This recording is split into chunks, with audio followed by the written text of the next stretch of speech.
Hi, everyone. Good evening. Thank you so much for joining in.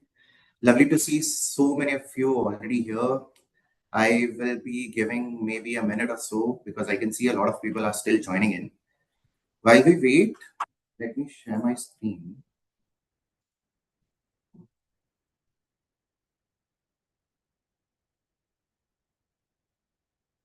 All right.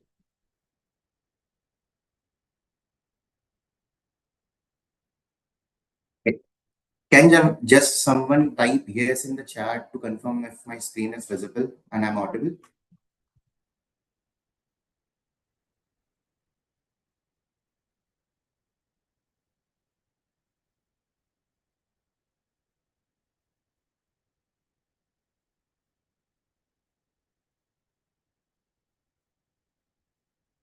I can see a lot of people are already saying thank you so much.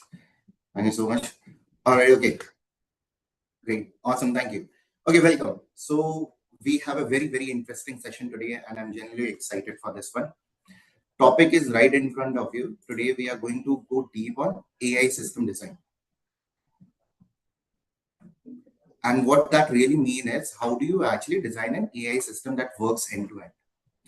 Not just pick a model and call it done, but think through the whole thing. From a moment a user asks a question all the way to a reliable, accurate, prediction ready answer. And Jivendra, who is going to be our host today, is going to anchor everything on a real problem statement so you can see how the thinking works in practice. Cool? All right. Now, some of you know Interview Kickstart already, and some of you might be here for the first time because the topic caught your eye. Either way, let me just take 2 minutes to tell you a bit about who we are. See, Interview Kickstart is an upskilling platform that for tech professionals. We do two things. We help you add the right AI skills to your current role, and we help you crack interviews at top tech companies. Simply put, we have been doing this for 12 years now. Started back in Silicon Valley in 2014 and came to India about 3 years back. One thing I will say about this, and I genuinely mean this, is that we do not treat all of you the same. We have 18 specific tracks built for different roles, and I will come back to that later in the session. See, our real superpower is our instructors. 700 plus instructors,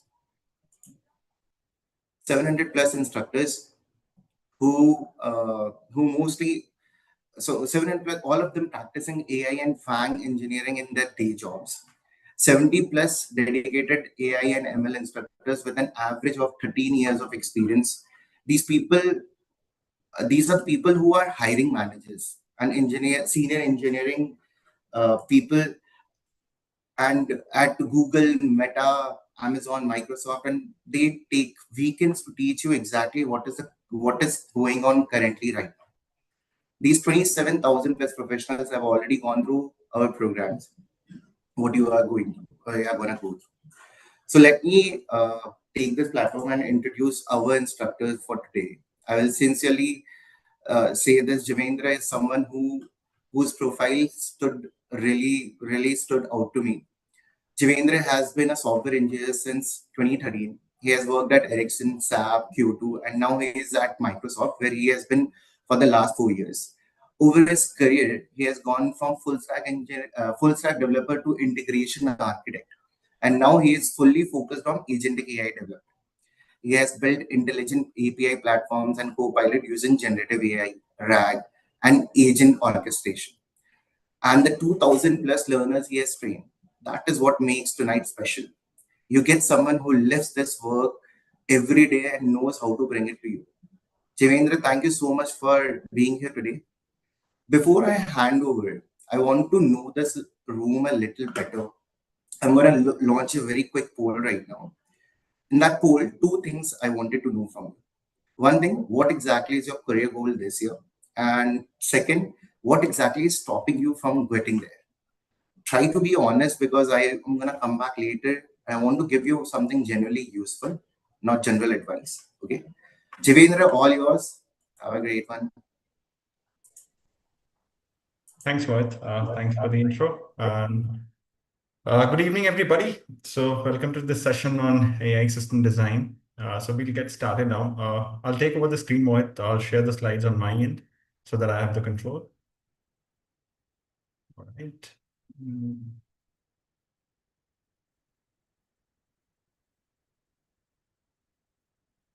Can everybody see my screen? I hope yes. Mohit, do you see my screen? Yes, Javindra, it's visible. Okay. All right, cool. Thank you. Okay, sure. Let's begin with the agenda first. So this would be the agenda for the next 1 hour. So we'll start with we already had the intro about IK, so we can skip past that. Then we'll spend most of our time today on the actual craft, how to think about building ML and AI systems, how to frame a problem statement, how to scope it, how to identify the right components, whether LLMs, RAG, vector store embeddings. You must be hearing all these terms here and there, right? And then also a little bit of operations on LLM systems, like you had DevOps, now we have something called LLM Ops, right? And then finally, a little bit of security, privacy, and compliance, because building AI agents is easier compared to taking them to production, because there's a lot to do there in terms of compliance, like responsible AI, privacy, security, whatnot, right? So that is the overall agenda for today, right? I think I'll skip past the instructor slide, which I think already have. Yeah, all right, sure. So some disclaimers. So before we go further, the focus is today on building an end-to-end AI ML system, not on building the ML model itself, right? And not just on model quality. So there are great courses on training models or the transformer architecture or the internals or even reinforcement learning, right? But today we are not going into all of that. Today is about everything around the model, right? The data pipelines, the retrieval layer, the prompt, the tools, the operations, the safety, right? Because in a real product, that's where the most of the engineering effort goes, actually, right? Okay. Now, in terms of goals, so let me set this expectation here. So the goal is to give you a general framework for scoping and approaching the AI ML projects. A repeatable mental model, if you will, so that the next time someone, let's say, hands you build as this Gen AI feature, you have a structured way to think about it. Right now, the details will vary from one project to another. Uh, your domain, your data, your constraints, they will be different, but the underlying framework is the same. And some of the non-goals are deep dives into specific ML models and focusing on a single project, right? So we will use one project as a running example uh, throughout the session, but the example is just a vehicle for the framework. It's not our destination, really, right? Okay. So if you take one thing from this entire session, take this. Do not jump to the ML modeling right away. So this is one of the most common mistakes I have done before, and I've seen people doing it. Someone is told build an AI feature, and the first thing they want to do is open up a notebook and start picking a model. That's backwards. The model is a tool. You have to know what you're building. That is something that you should do first, right? So before the model, think about the business or the engineering problem that you're trying to solve. Like, what is the user actually trying to accomplish? What does the success look like for them? So in plain English, before you have written a single line of code, you have to think about all of it in plain English, right? Just the customer's pain point, what they really want, right? And once you understand the problem, right, then you ask how ML or AI can help. Sometimes the honest answer is it can't. a SQL query or simple deterministic rules would be enough. Sometimes machine learning helps, but maybe a small classical model is the right call. Sometimes you genuinely don't need a large language model, and sometimes you do. So knowing which is which starts with the problem, not really with the technology. So technology is the enabler, right? At the end of the day, you have to solve and deliver business value. If you're not doing that, then technology means nothing, right? Right. So, and only after these two questions are done, what is the problem and how does AI help? You can then set up the right ML problem, like whether it is a classification problem, whether it's a retrieval problem, generation problem, ranking problem. Uh, all of that will come later, right? And also think about what are the inputs and outputs, right? The very basic, what are the inputs and outputs? How does your ground truth look like? So you cannot answer these well until you have done the first two steps, right? Thinking about what is a problem and how does AI help there. That's the discipline one needs to go through, right?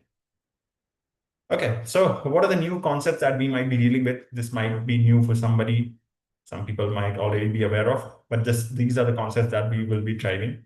First is RAG, Retrieval Augmented Generation, which is giving the model relevant information at the inference time instead of trying to bake it into the model's weights, letting the model memorize your facts, your private data. So we'll spend some time, quite a bit of time on RAG. And then second is the prompt technique. So prompt technique is the structured way you actually phrase what you send it to the model, right?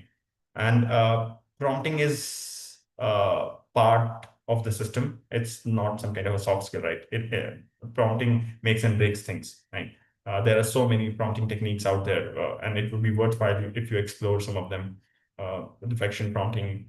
In fact, I can give you an instance. So we were working on a problem where the developer had initially put in very simple prompt trying to solve a particular problem, and we just changed some of the phrases in the prompt.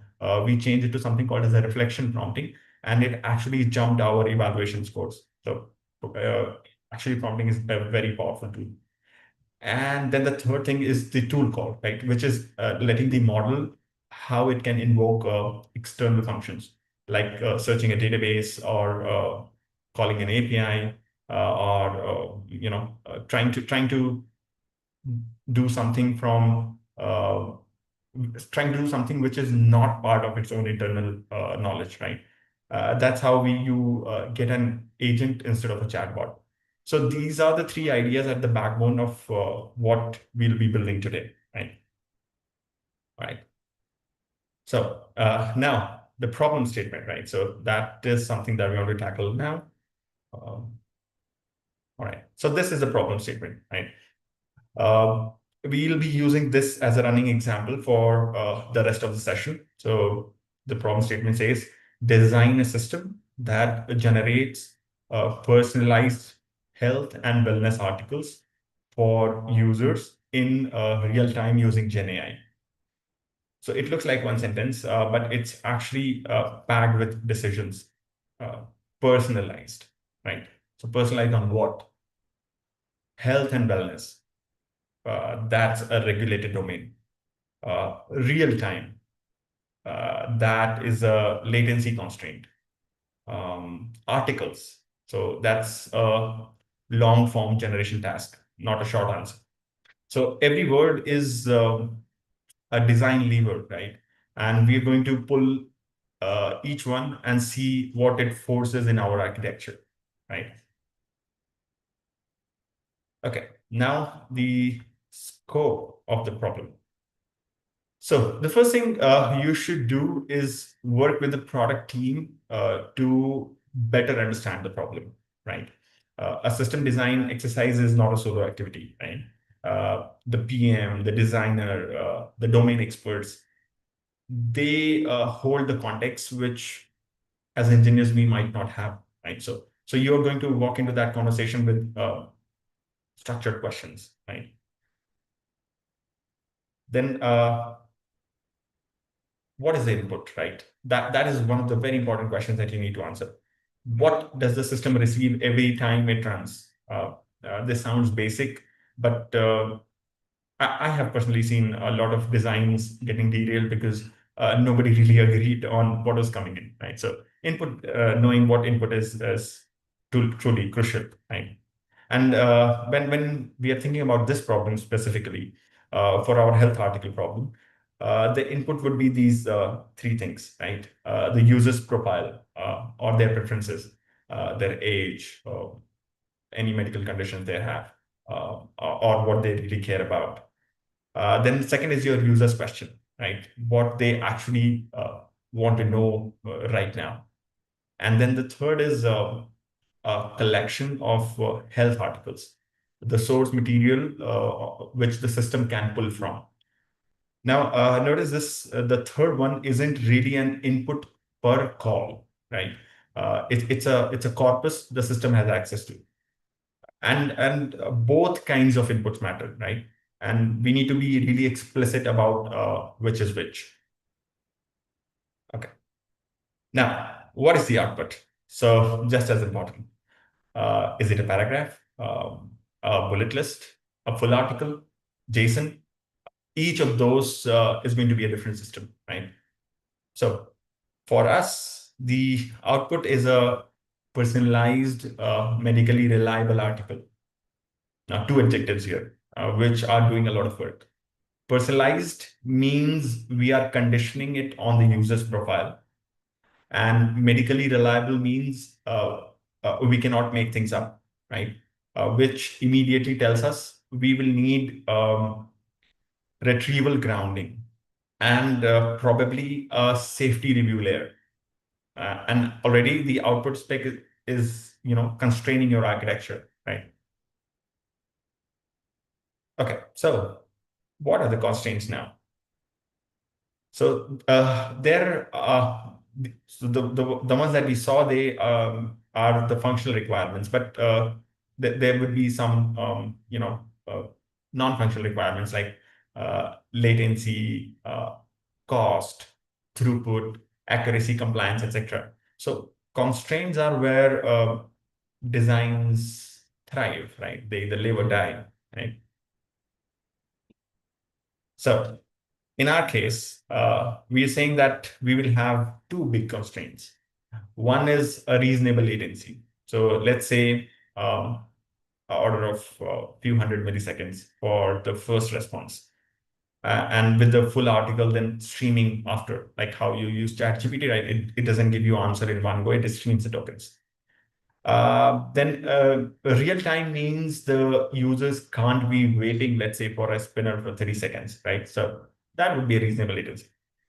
And the second is answers have to be factually correct, right? And this is not a nice to have feature. This is for health. This is a health content. So here a hallucination wouldn't just be wrong. It can be really harmful, right? So this constraint, the single constraint, is going to drive a lot of choices we will make about retrieval, grounding, evaluation, right? So now we have inputs, outputs, and constraints. So now we can actually design this stuff, right? Okay. So we'll now try to identify the key components. All right. So what are the main components here? We'll not draw any boxes yet. Let's think about the capabilities first, and then we'll group them into the components later, right? So the most obvious one is, of course, LLM, right? We need a model that can generate text. That would be our engine. The second would be, can we use the LLM alone? Will the LLM alone be enough for us? Just hand the user's question to GPT or Claude and stream back an answer. Done, right? Well, obviously the answer is no. And it's important to understand why. Because every component we will add after this exists to fix a specific limitation of using the model alone, right? All right. So why not? Let's try to make it a little bit concrete. So imagine a user asks that I took my blood pressure and it was 145 by 90. Is that bad? So a raw LLM will give you an answer, but that answer is based on whatever was its training data, which could be 2 years old. It doesn't know your specific health guidelines. It does not know what your medical team considers normal for you. It might hallucinate a threshold or cite a study that does not exist.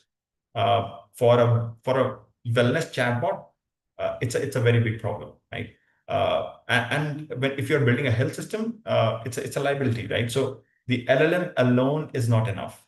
We need to ground it in trusted data, right? So what are the options that we have to do this grounding? So one way to get the model to know your domain is fine tuning. You take a pre-trained off-the-shelf LLM and you feed it a data set of your domain.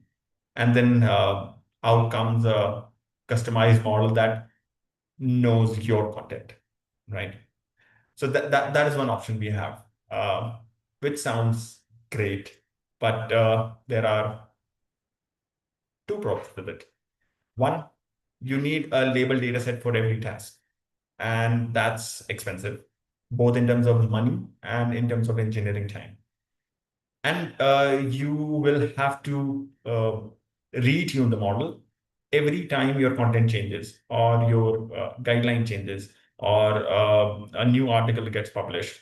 And in a domain like health, where guidelines update constantly, fine tuning will become a treadmill you will never get off, right?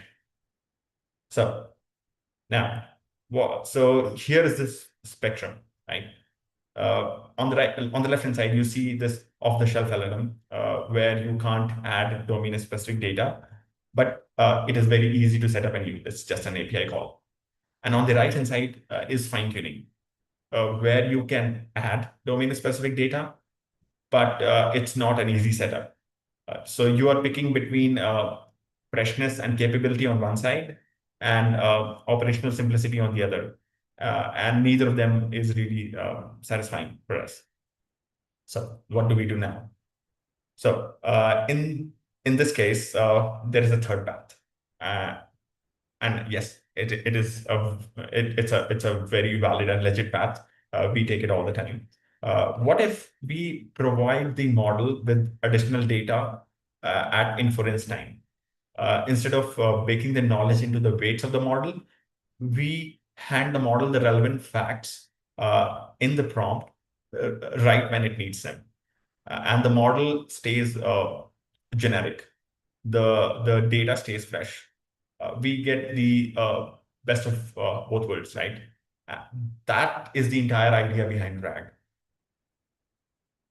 So we are here at RAG now. Let's introduce retrieval augmented generation. So this is the architectural pattern that has effectively become the default for any LLM application, which needs to reason over private data or some up-to-date content, right? We have a diagram now. So here is the loop. So user asks, is my blood pressure high? Now that question goes to a retrieval step, which pulls the relevant information and instructions on how to use them from our data set, the one that we own. And those retrieved chunks plus the original question gets handed to LLM, the off-the-shelf LLM, which generates a grounded answer. Maybe something like high blood pressure is caused because of this, using the facts we just gave it. The model never has to be trained on our content. The content lives outside the model, and we inject it per query. Whatever is relevant per query, we inject it. Right? Okay, so let's look at this picture even deeply. So let's say the user says, "Is my blood pressure high?" Now, this question does two things at once. It goes to the data set to look up the relevant content, and it also goes to the LLM, so the model knows what is being asked. So from the data set, we pull out the relevant information, maybe a passage about hypertension, right? And then hand it to the LLM along with the question. The LLM reads both and then produces the answer. For example, high blood pressure is caused because of salt intake or lifestyle changes, whatever. Now, the key point here is the model itself is unchanged. It's the same off the shelf LLM. All the customization happens around the model, right? In the retrieval, in the prompt. And that's what RAG is. Let's actually zoom in into each of this, right? Into each of these components. There are multiple components involved, the vector store, the embeddings, the prompting, because each one has a design decision that would matter, right? Okay. Now, let's look at this flow here. There are numbers in here. So in step one, the user is sending a query, right, to a chat app. That's your entry point. That could be uh, web UI. It could be mobile app. Everything where the user can type into something, right? Uh, Second step would be where the chat app forwards the query to the vector store to find the relevant documents.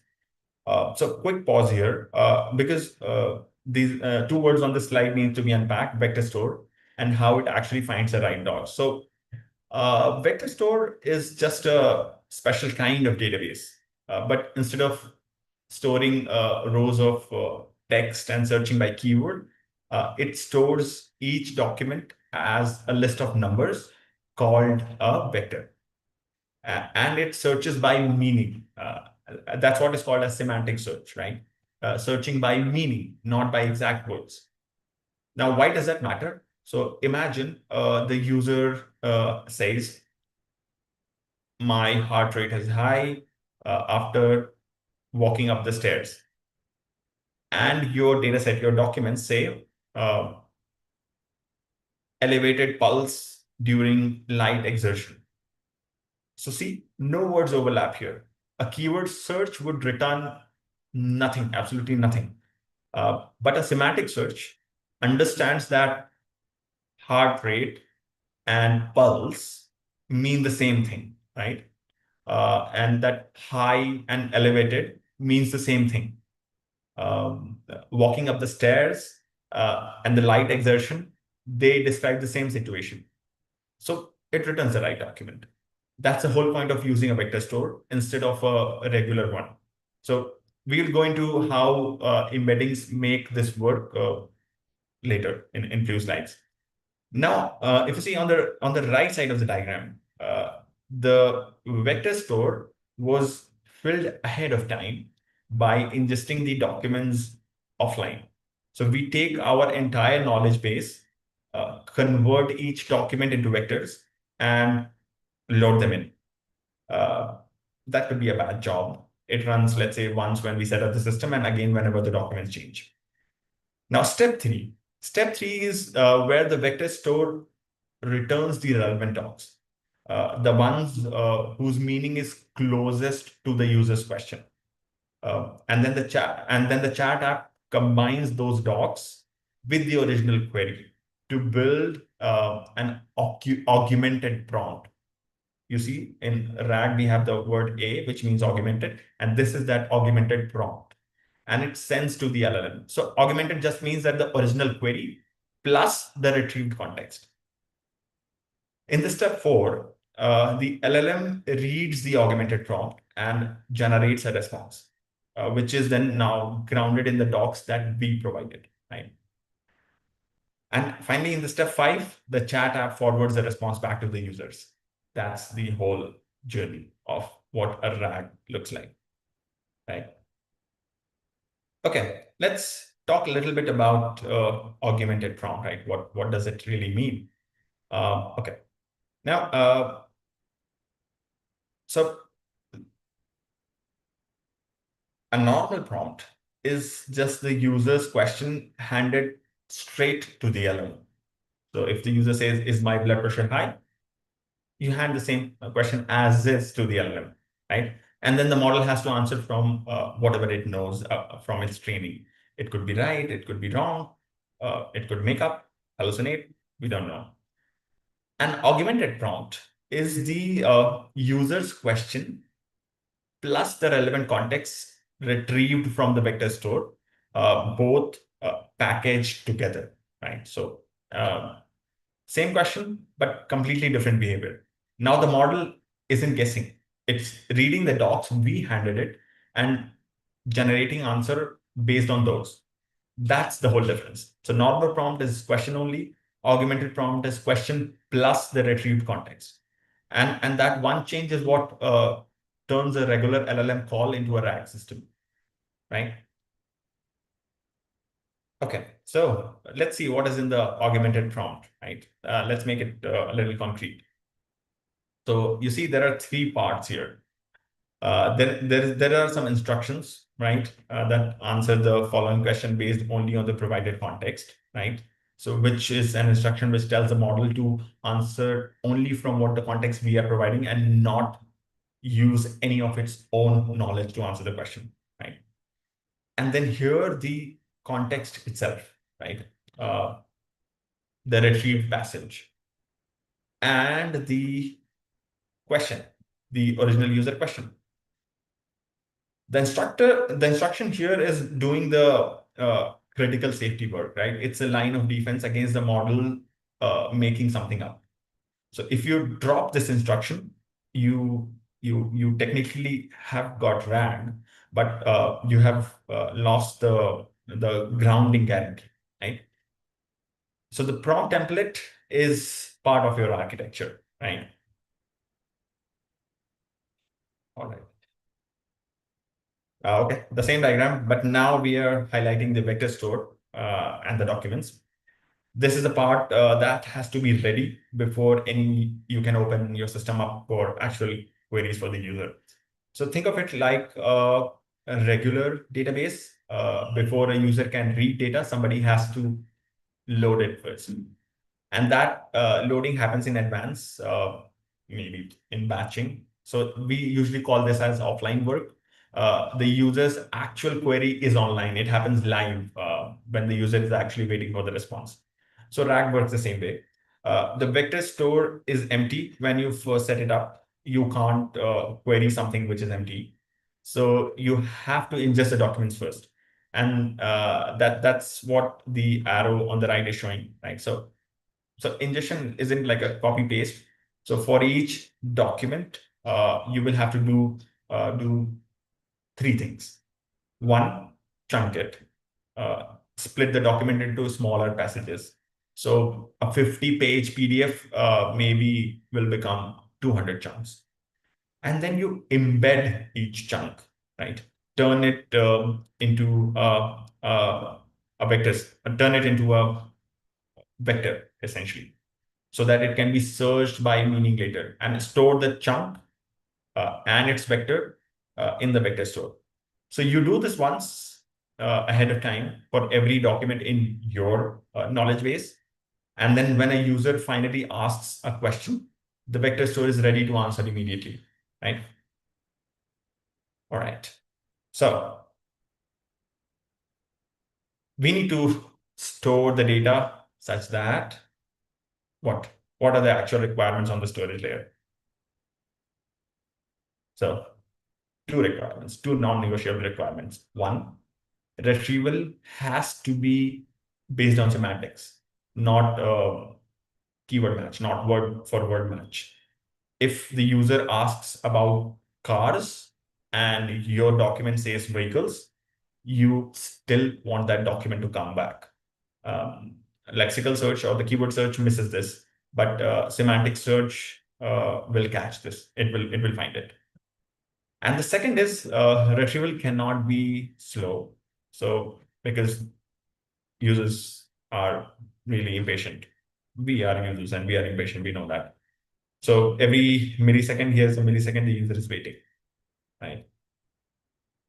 Okay. So the question becomes, how do we actually store the text in a way that makes semantic search both possible and fast?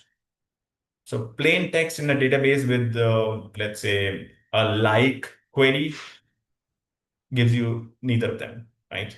So we need a different representation, and that's where embeddings come in. So what is embedding? How do we actually search by meaning? And the answer is embeddings. So an embedding is just a list of numbers that represent a piece of text. So you take a sentence, let's say my blood pressure is high, and feed it to an embedding model, not LLM model, to an embedding model. And out comes something like a list of numbers, right? A list of numbers that you like this list of floating point numbers. It depends upon what kind, the amount of numbers depend upon what embedding model are you using, how big or small it is. Um, there are embedding models come in different shapes and sizes, but essentially it's a list of numbers, a few hundred to a few thousand numbers long.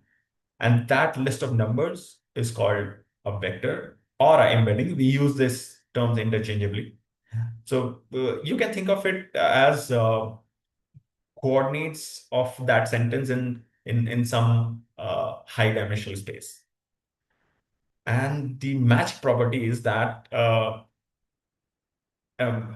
sentences that mean similar things end up with similar vectors.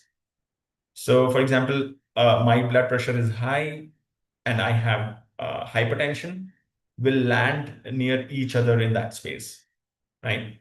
But my blood pressure is high and I want to buy a car will be very far away from each other in that hyperdimensional space.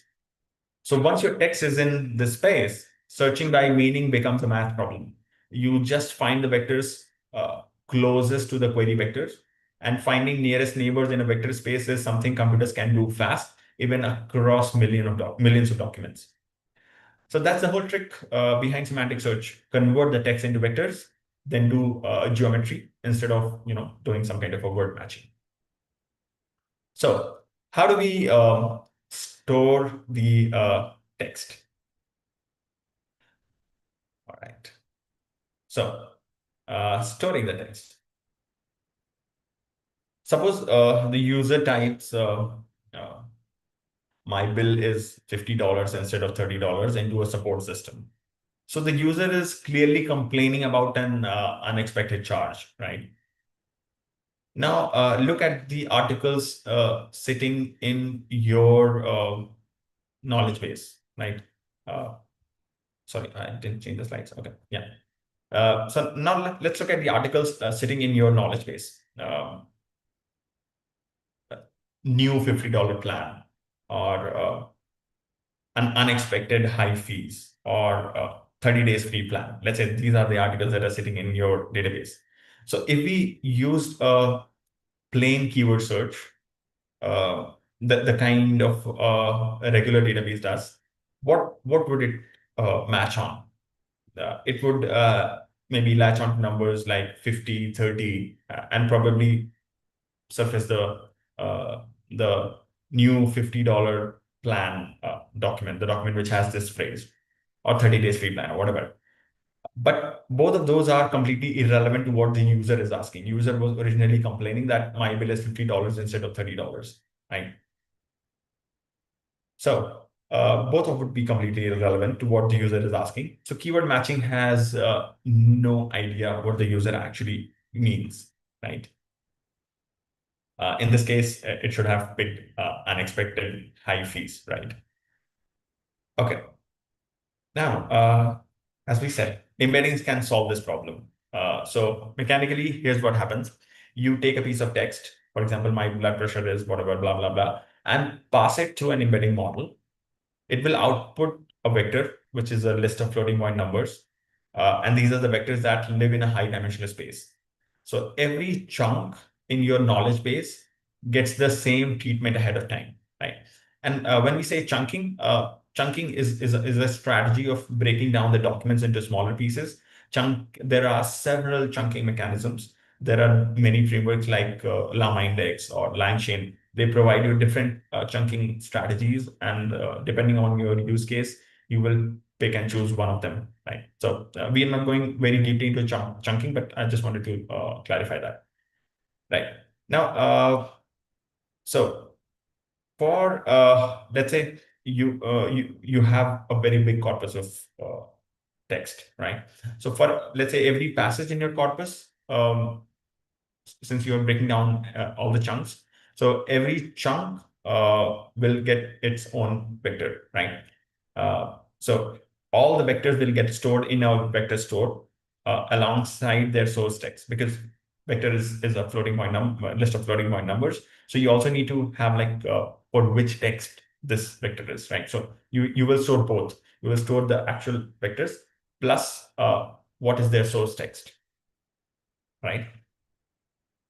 Now, so let's see the interesting step here, the comparison step, right? So when a user query comes in, which is let's say this or one of these, we will run it through the same embedding model that we had used to for our stored chunks, right? We will use the same embedding model, and we will get a vector for the query as well.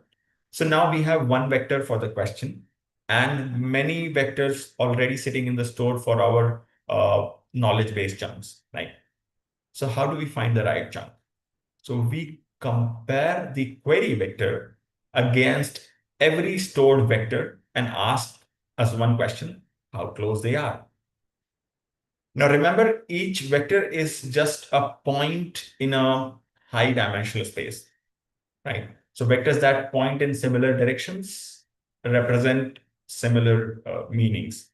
So closeness here is literally a geometric measurement. Under the hood, we use something called as cosine similarity, but you don't need to memorize that. The intuition is enough, right? Closer vectors mean closer meaning. So we rank all the chunks by closeness and then return the top few, let's say top 3 or top 5, right? Those are the chunks that get handed to the LLM as context. And that's the entire retrieval step in one operation. Embed the query, compare to everything, and then return the nearest matches, right? All right. So same diagram here still. Now we have seen every piece. Let's zoom out and lock in the full mental model here. So this is the heartbeat of RAG. And if you remember nothing else from this section, remember this. We have two steps here, offline step and online step. Offline step is where you take each chunk, run it through an embedding model and store the vector, right? And online step is where the user has actually started querying. We take the user query, run it through the same embedding model, compare against all the stored vectors, and then return the top matches. That's it. Two passes through the same embedding model. One is your comparison step, and then and then the right chunks come back, right? No keyword matching, no manual tagging, no rules, nothing. The embedding model is doing the heavy lifting of converting the language, the natural language, into geometry. And once you are in geometry, finding similar things is just a math, just pure math. So this pattern is what makes RAG work at scale. You can have a million documents in the store and a query still comes back in milliseconds, right? Okay. Now, let's look at the vector store a little bit, right? And from a system design perspective, and see what it looks like as an actual infrastructure. So vector store here is split into two parts, offline and online, right? Because the vector store really does live a double life, right? Same database, two completely different access patterns, right? So on the left side, the offline side, you start with your raw documents, you feed them through an embedding model, right? And then those models, embedding models, will generate vectors for each piece of text, right? You store those vector embeddings, which is nothing but a floating point numbers list, into the vector store, and that your vector store is now ready to be queried. This could be a bad job running overnight. Nobody cares because no user is really waiting here. And on the right side, which is the online step, user is going to submit a query. The query will go through the same embedding model that you had used for the offline step. And this is a critical point because if you embed your documents with one model and your queries with the, let's say, a different model, then the vectors will not live in the same space, right? And the comparison will be meaningless. So you will have to use the same embedding model for both. And then you get back a query vector. That query vector then goes into the vector database and runs something called as KNN search, K nearest neighbors. There are other algorithms as well. It's just a formal name for, let's say, finding top K vectors which are closest to this query vector. That's it. And you can pick a K value, 3, 5, 7, whatever, depending upon how much context you want. And then comes out your query results, right? The top matching chunks ready to be packed into the augmented prompt and sent to the LLM. So the vector database is the shared piece in the middle, right? The offline sites fills it, the online side queries it, and the embedding model bridges both the sides. That's why it appears twice in this picture. All right. So this is a very important question, and people really get trip on this. So what is the type of output from the vector store? Can anybody answer this? What will be the type of the output from the vector store? Anybody? So when the online query hits the store, what comes back? Okay, some people are saying vectors. Some people are saying text. Okay, vectors in form of a list. Okay, so most of the people are saying vectors. Token? Somebody said tokens. Okay, augmented prompt? Well, no, not at all. Okay, all right. Sure. A lot of people are saying vectors. Okay, okay, okay. Well, vector is wrong. It does not return you vectors. So remember, what did you store in the vector store? You stored text. Of course, you stored vectors, but they were representation of some text. So it returns text, not vectors, not embeddings. The vector is the index key. It's how we found the right chunk. But but that but what we hand to the LLM is the original text. And people get it wrong all the time. They retrieve vectors and try to do something clever with them. You can't do that. You retrieve text. You put the text in the prompt, and then the LLM consumes text. No decoding. No decoding is required because you have that mapping available. Uh, the vector with the original text, right? That is a key value pair. So the vector is the plumbing. It never reaches the model, right?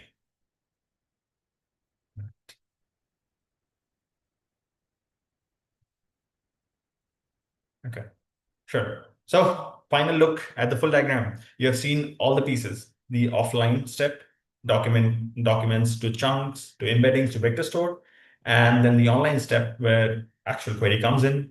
It's converted to a vector through an embedding model. Some similarity search is performed, top K vectors, top K chunks are retrieved, and then we create an augmented prompt, send it to a LLM, get the answer back, right?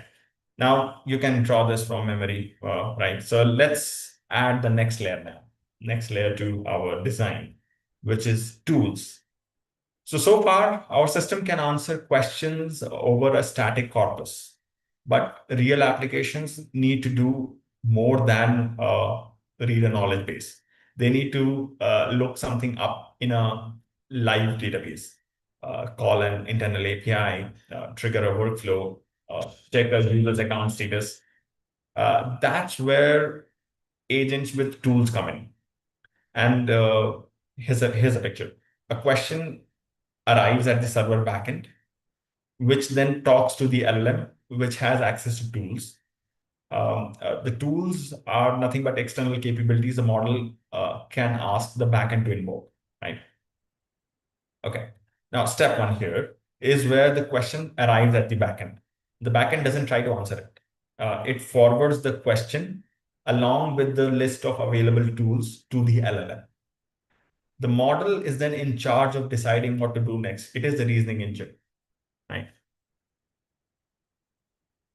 Okay. In the second step, the LLM decides that maybe it needs more information, and it responds with a tool call that, hey, go and query this particular external source, telling the backend exactly which tool to call and with what arguments. The model itself does not reach out to anything. Model cannot make API calls, right? It just describes that call that is supposed to be made in order to, fulfill the user's query. So it just tells the server backend that, hey, go and invoke this tool, right? In the step three, the backend executes the tool. It could be API call, it could be calling a database, whatever. It actually makes that call and then runs the query. Maybe if it's a database call, it runs the query. The result comes back to the backend, right? Now, in step four, the backend forwards the tool result back to the LLM. Now the model has new information it didn't have before. It now has the live data that it asked for, right? In the step five, the LLM forwards a response back to the backend, which then forwards it to the user. So the model has reasoned over the new data and produced the final answer. Now step back and look at the whole cycle. The model reasons, the backend acts. The model never touches the database, never makes an HTTP call, never executes code. It just describes what action it wants to be taken, and the backend carries them out. And the separation is what makes this safe and debuggable, right? Every action is mediated by the code queue control, right?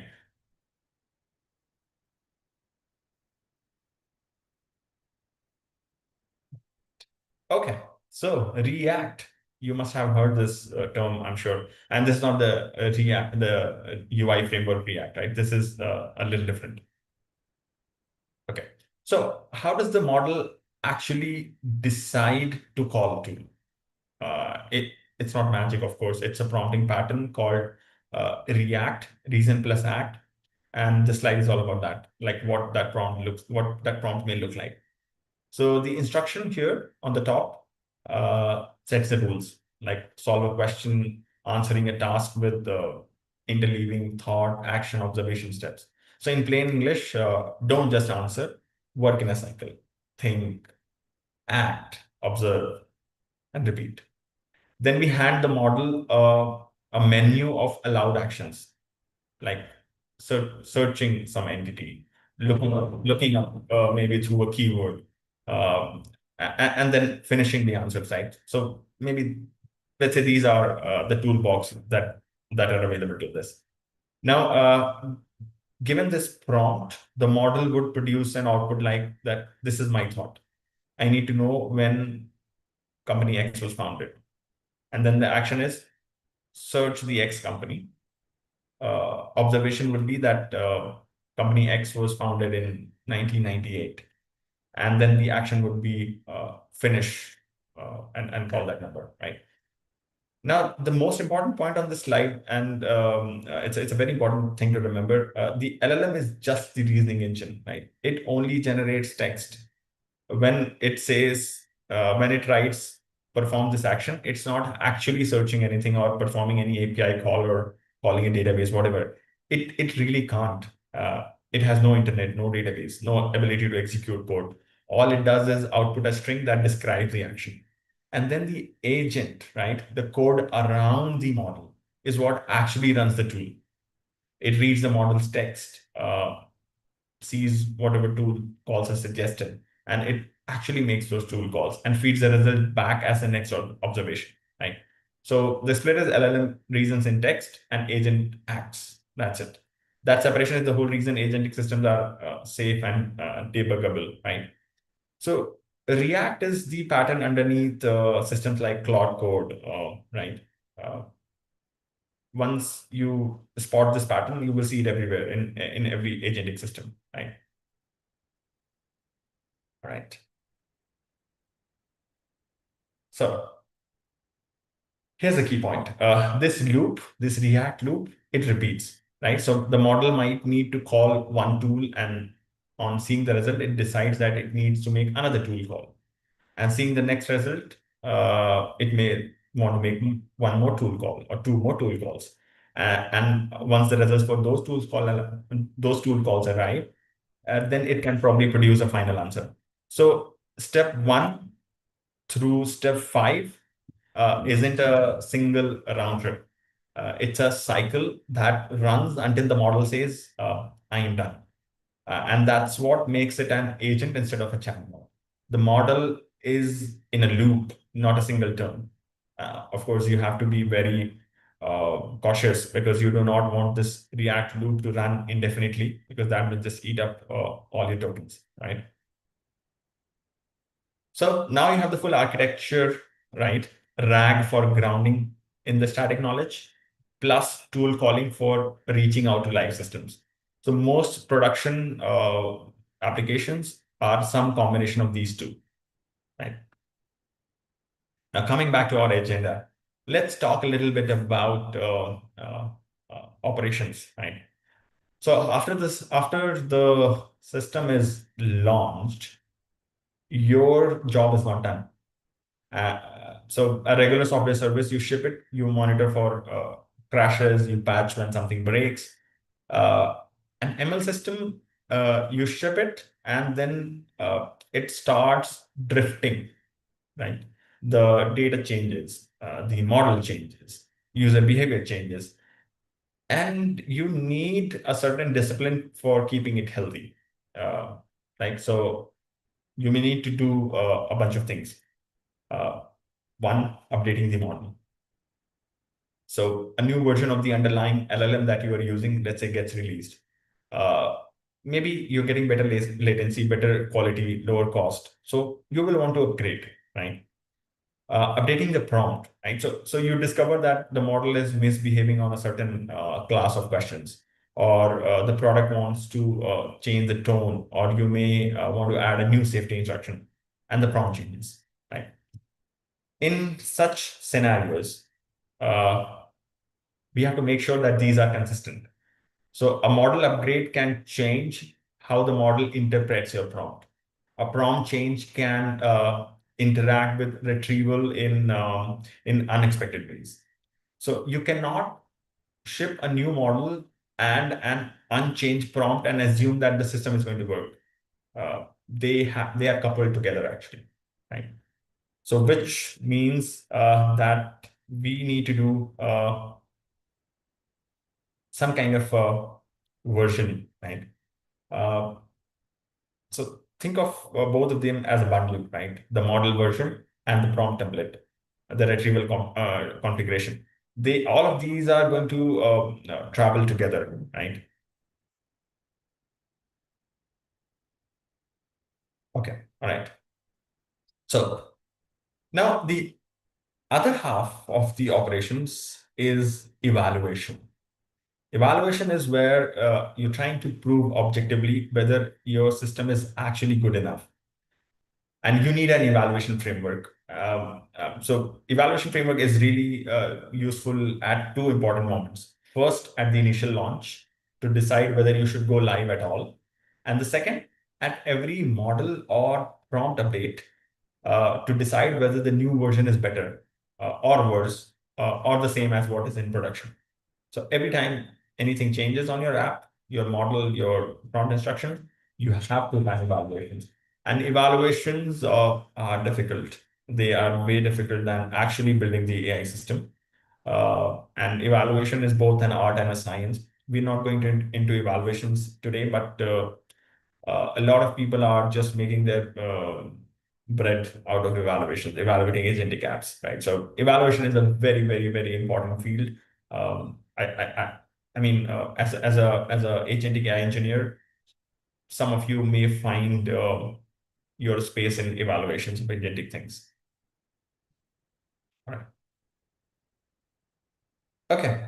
Now, evaluation gives you a snapshot, right? But production obviously is continuous. So you also need monitoring, and you know what monitoring is. You have been developing software for some time now.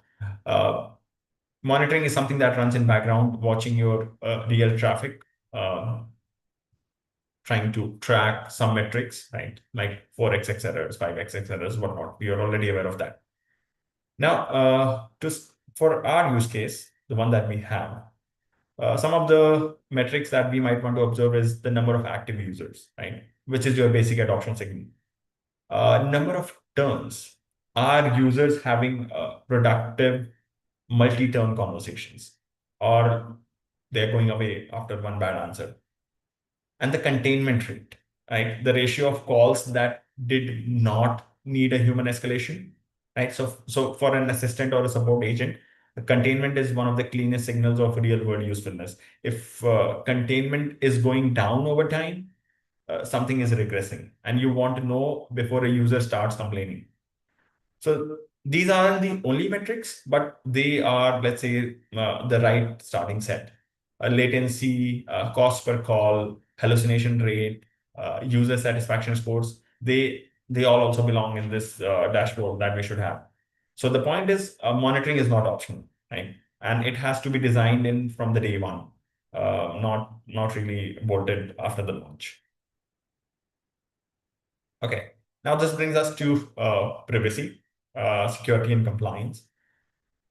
So of course, this matters for every domain, and it matters more for the health domain than anything else. So these are the three principles at minimum that should be taken in. So users' data should not be used for training unless they consent. This is both a legal requirement in many jurisdictions and, of course, a basic trust requirement everywhere.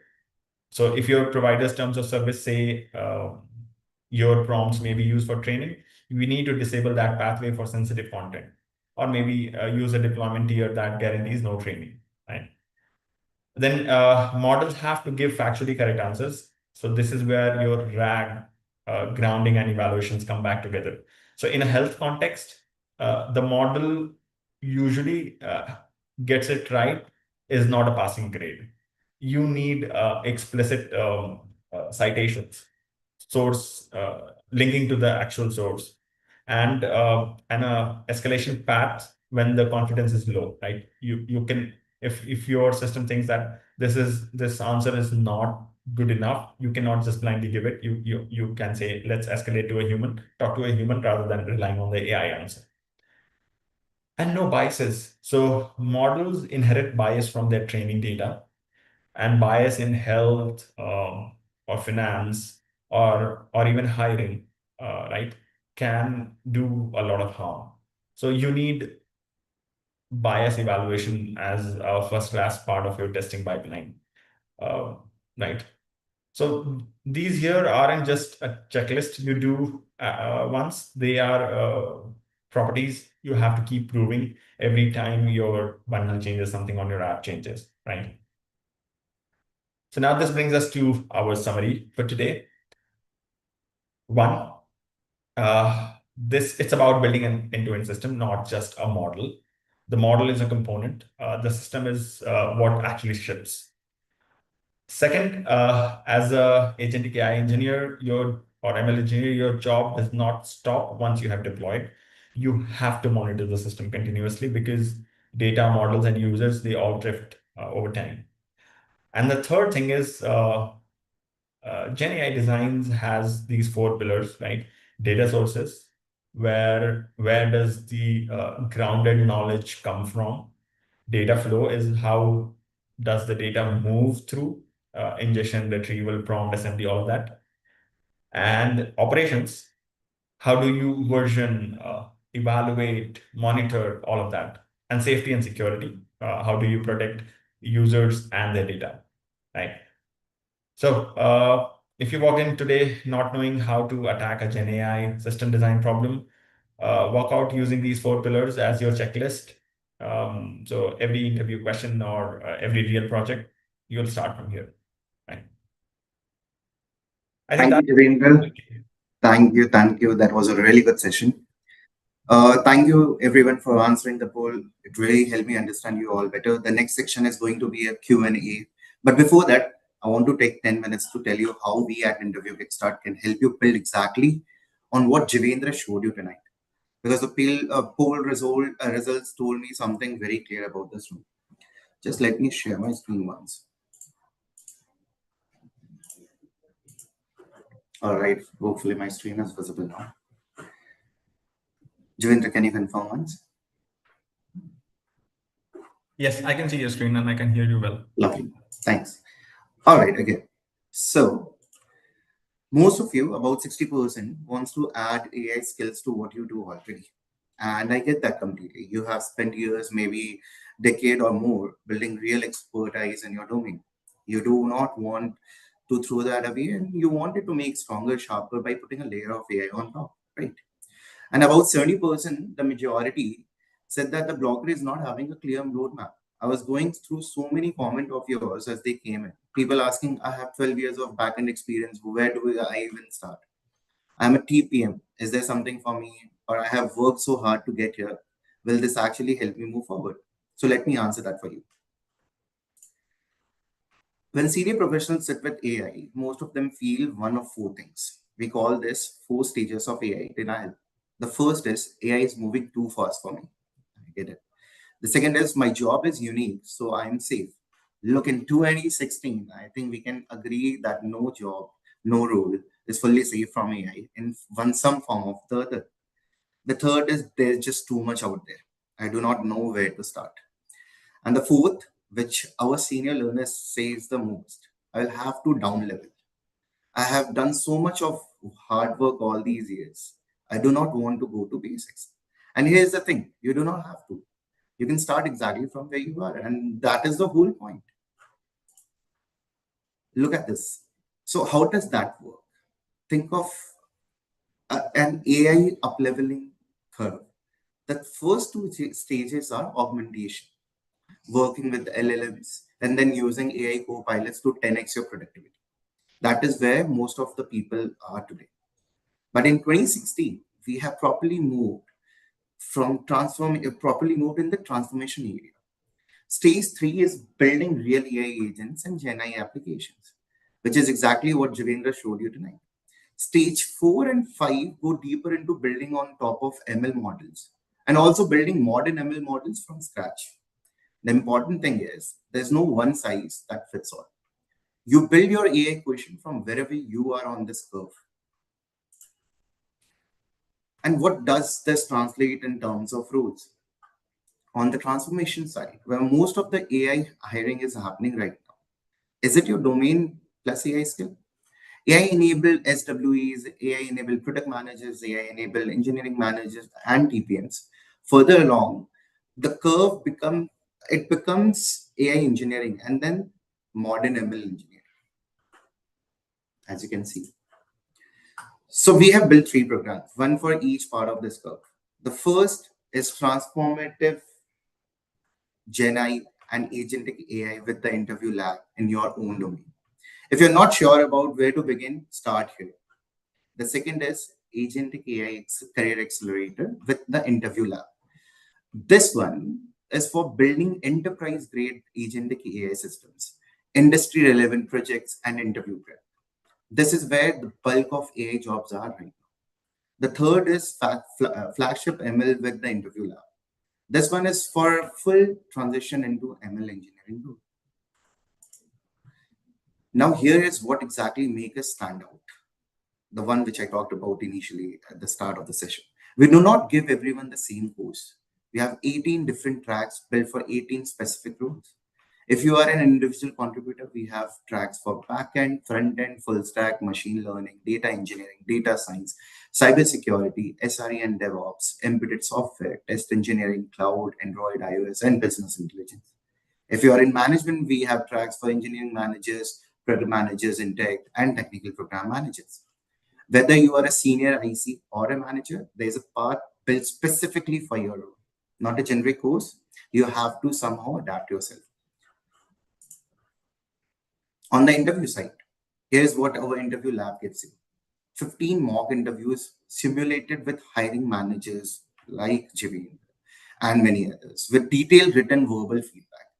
Live sessions from tier one experts, DSA, system design, the session which was all about, and domain specific prep. Resume and LinkedIn optimization, behavioral interview strategy, check ins to catch anti patterns, and offer negotiation guidance. The whole picture, the full picture. I'll give it a second to just look at it. All right. This is interesting. On outcomes, we have 200 plus hiring partners in India. See, this is performance based referral, not a guarantee. But if you perform well in the program, we actively put your profile in front of 20,000, 27,000 plus alumni already, in front of the right people. Most importantly, in front of the right people. On timelines, the generative AI and the agentic AI program is 3 plus 3 months. This is where you start if you are unsure. The agentic AI accelerator is 12 weeks plus 3 months, and the flagship ML is 6 plus 4 months for a full ML transition. Do know that agentic AI accelerator requires some Python and basic AI knowledge coming in. We'll go on to the pricing as well. On pricing, transformative Gen AI with the interview lab is around in bracket of 1.5 to 2.8 lakhs. The agentic AI accelerator with interview lab is 2 to 2.8 lakhs. And flagship ML with the interview lab is 3 lakh with an offer available right now. All of these come with an EMI financing, alumni and other scholarships, and a 50% refund clause under certain conditions, of course. And you can enroll now and start whenever you are. Placement assistance with 200 plus hiring partners is including across all programs. And look, if you just give us before, I'm sure that when you look at this, you will be unsure that we're exactly about to begin because a lot of questions are around this. You just need to give us 30 minutes one on one. We build you a proper roadmap on your specific profile. I showed you 18 profiles which are there. I'm sure that you are in one of them. Your background, your goals, your timeline, something that actually makes sense for you, where you are today and where you want to.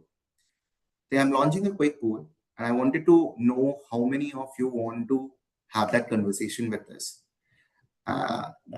All right. Okay. So let us get into Q&A quickly. For if you have anything for Javendra to answer directly, please drop in into the Q&A section now. We have few minutes.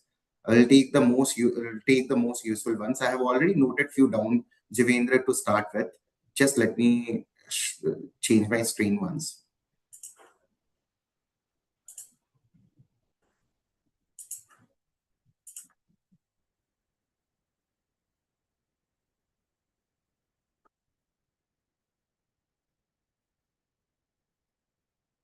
Let me know, Javendra, once you are able to see my screen. Not yet. I think it should be. Yeah, I can see now. All right, just 1 second.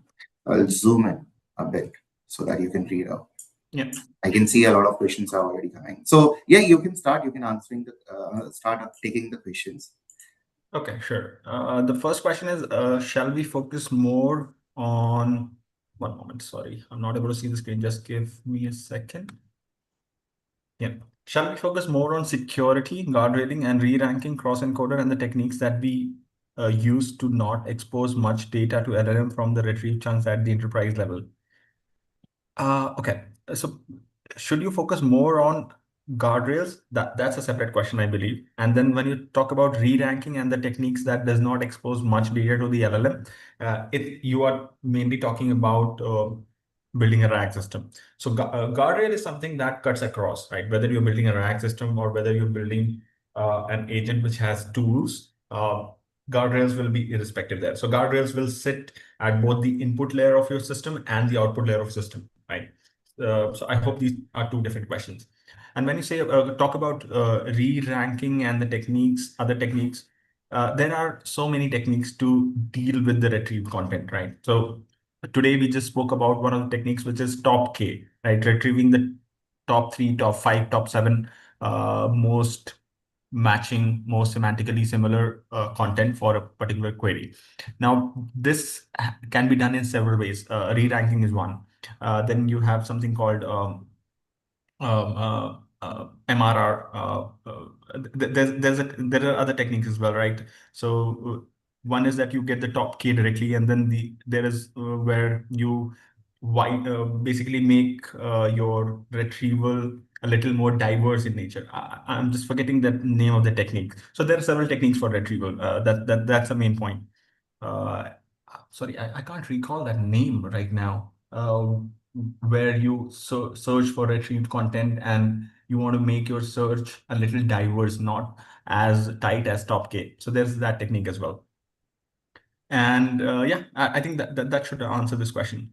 And now, should you focus more on one of these things? I don't think so. These are just, you could say,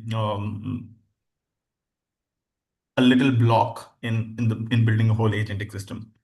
Eventually, maybe once you learn everything and you want to really become expert at one thing, maybe guard railing stuff, yes, then you can focus more on it. But if you are starting out, then I would say first learn the whole stack, and then maybe probably pick guardrails or evaluations or whatever is of your liking.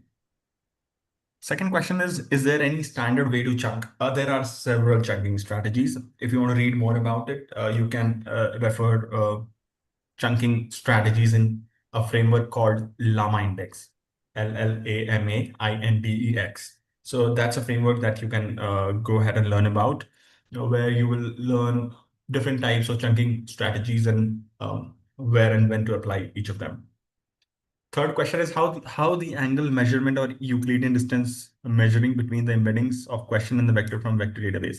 All right, I think you're talking about different algorithms that are done in or mathematical algorithms that are used to compare two vectors, like how close they are. Forget about high dimensional space. Think about 2D, right? In a 2D, how do you measure whether two vectors are closer to each other or not? So one way is you measure the distance between them, distance between two vectors, right? So that's what Euclidean distance is. Euclidean distance is trying to measure distance between two vectors. So if the distance is small, it means the vectors are close. If the distance is large, the vectors are far apart from each other. Another way of measuring would be the angle measurement. So if the sine theta, right? Uh, so sine 0 is what? 0. Sine 90 is, I think, 1, right? So which means that if the angle between two vectors is 0, it means they are pointing in same direction and they're very close to each other. So that's your angle measurement, and that's the cosine similarity algorithm, right? The third question is about apparently RAG is already considered old concept and something has replaced it already. Is that true? If so, what is that? Okay, I don't know about this politics because see, I mean, a company comes up with a model and then says that now all the software engineering jobs are gone. There will be no software engineers. AI is going to write all the code. That's just a marketing gimmick, right? So don't fall for it. RAG is a very important architecture. It will stay. It's not going anywhere. Very RAG assumes that embedding model is correct, but what the embedding model is itself not correct, the retrieval will not happen then.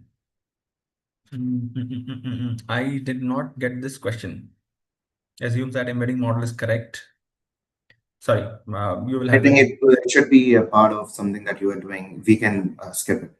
Yeah, We can okay. move on. The sixth question is yes, but there was an arrow pointing from the prompt to the data set. That's what confused me. I hope that confusion is clear now because I repeated that slide over and over. So that should be good now. Seventh question is, how is agentic AI different from Gen AI? Does it have separate LLMs? No. Okay. So the clear difference between Gen AI and agentic AI, and I like to take this example every time I have to illustrate the difference. Let's think about this. Let's say you're building a application which can, let's say you're building an application where the employees of a company can come in and ask questions like, what is the leave policy, or what is the maternity leave policy, right? Now, in this case, once a user asks this question, what your system essentially has to do, it has to go up and look up the company documents and answer the question, right? Find out that relevant passage in that employee handbook which talks specifically about maternity leave and answer that question. Now, is this agentic AI? Well, no, it is just a RAG, right? A simple RAG pipeline. Now, let's take this a notch up. What if users could ask questions like, how many sick days do I have left? Now, in this case, what your system will do, it will take this question, it will go and call an appropriate tool, right? An appropriate API, maybe your HRMS API, and answer that question, right? Now, this is a system which is not just a RAG pipeline. It's a RAG pipeline plus some tools. Now, is this agentic AI? Not technically. Now, what if your users could come and ask questions like, onboard the intern on Monday? Now, this is a question that requires multi-step reasoning and multi-step planning, right? Because onboarding an intern requires to create a profile for them, order a laptop for them, send them a welcome email, set up their work account, whatnot, right? There are so many things that needs to be done. Now, if you build this system, this will require you to interact with several tools. It will require you to interact with RAG pipelines, basically plan the goal, take that high level goal, prepare a plan to achieve that goal, and execute each of the step in that plan. Now, this is agentic AI, right? I hope this answers the question. Is there any proof that embedding model is correct? You will have to take the word of people who have developed it. But yes, there are benchmarks that you can go and look up to figure out whether one embedding model is better than the other or not. Ninth question is, RAG model in many flows is shown as dynamic knowledge base to support more focused response, like just adding a document to DB and prompting responses from that. Is that a valid RAG? Yes, it's a valid RAG. Essentially, whatever you ingest in your vector store and you can retrieve it for a given query at runtime, you are doing RAG. All right. I think that's about it. Yeah. Okay, everyone. I don't see any more questions coming in. That is a wrap for tonight. Thank you, Javendra, again for being on the call. Thank you for delivering such a great session. And generally, the participation was very, very good. The questions were sharp, the engagement was real, and I think that says a lot about this room. Building a full end-to-end AI system design walkthrough is one session is not really easy to pull off. Really appreciate your time on this. For everyone who has booked a slot with us, our program advisors will be in touch. We will share the recording and sort out any resources, share them whosoever has asked about this. This recording will be available on the YouTube channel India Interview Kickstart India. See you all on the other side of upskilling. Good night, everyone. Take care. Bye. Good night, everybody. Take care. Bye.